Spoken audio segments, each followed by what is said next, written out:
ताते दुख कारण, मोहि कही मात ताते दुख कारण, करई जतन जेहि होई निवारण, करई जतन जेहि होई निवारण। सुनहु राम सब कारज एहु, सुनहु राम सब कारज एहु, राजहि तुम पर परम स्नेहु।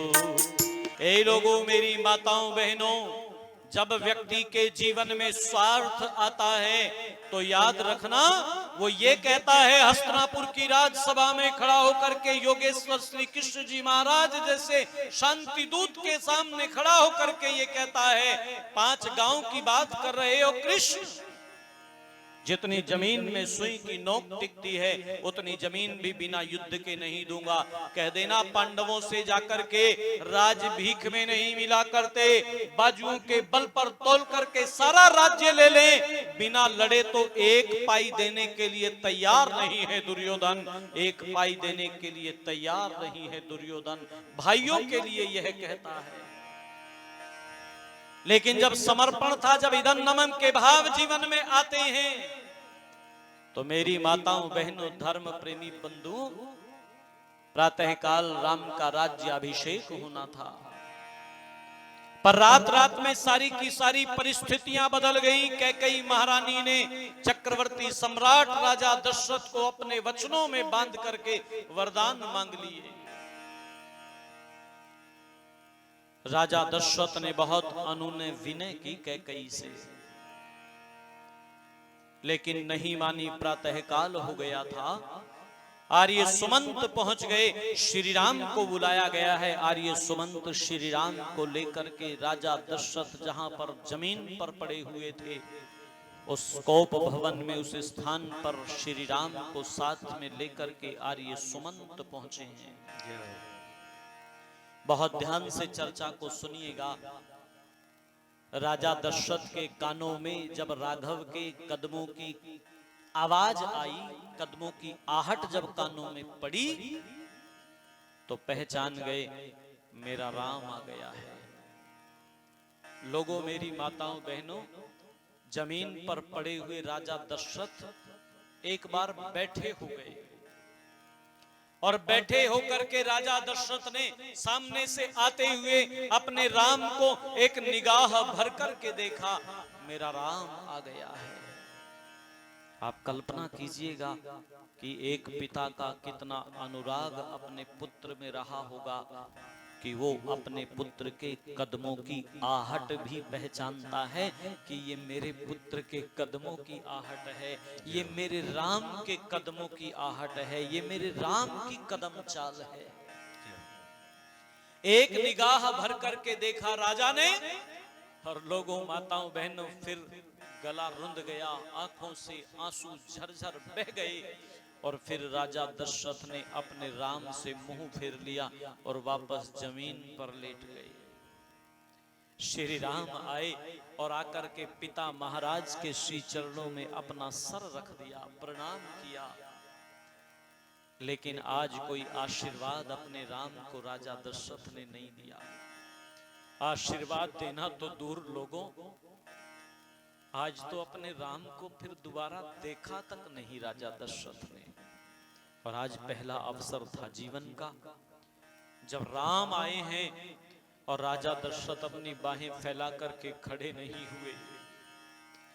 आज से पहले तो जब जब राम आते थे तो राजा दशरथ बाहें फैला करके खड़े हो जाया करते थे। आर्य सुमंत से कहा करते थे, आर्य सुमंत देखो देखो मेरा राम आ रहा है। मन ही मन अति प्रसन्न दशरथ लख रघुवर का चेहरा, ये राम पुत्र है मेरा, ये राम पुत्र है मेरा, ये राम पुत्र है मेरा। मस्तक को चूमा करते थे, सर को सूंघा करते थे, आशीर्वाद दिया करते थे, हृदय से लगाया करते थे, पर आज तो राघव को देखा तक नहीं पिता महाराज दशरथ ने, आशीर्वाद तक नहीं दिया, बोले तक नहीं।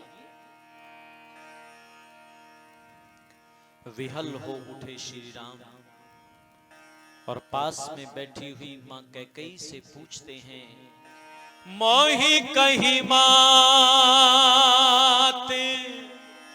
ताते दुख कारण,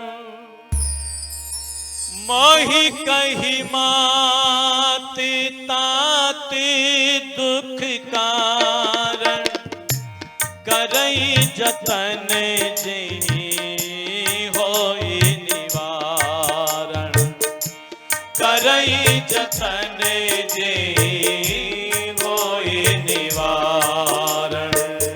सुनहु राम सब कारज एहु, सुनहु राम सब कारज एहु, राजहि तुम पर परम स्नेहु, राजहि तुम पर परम स्नेहु। तेने कहे मोहि दुई वरदाना, तेने कहे मोहि दुई वरदाना, मांगहु जो कछु मोहि सुहाना, मांगहु जो कछु मोहि सुहाना। सोर बयाऊं भोपाउर सोचूं, सोर बयाऊं भोपाउर सोचूं, छाड़ न सकहि तुम्हार संकोचूं, छाड़ न सकहि तुम्हार संकोचूं, छाड़ न सकहि तुम्हार संकोच, छाड़ न सकहि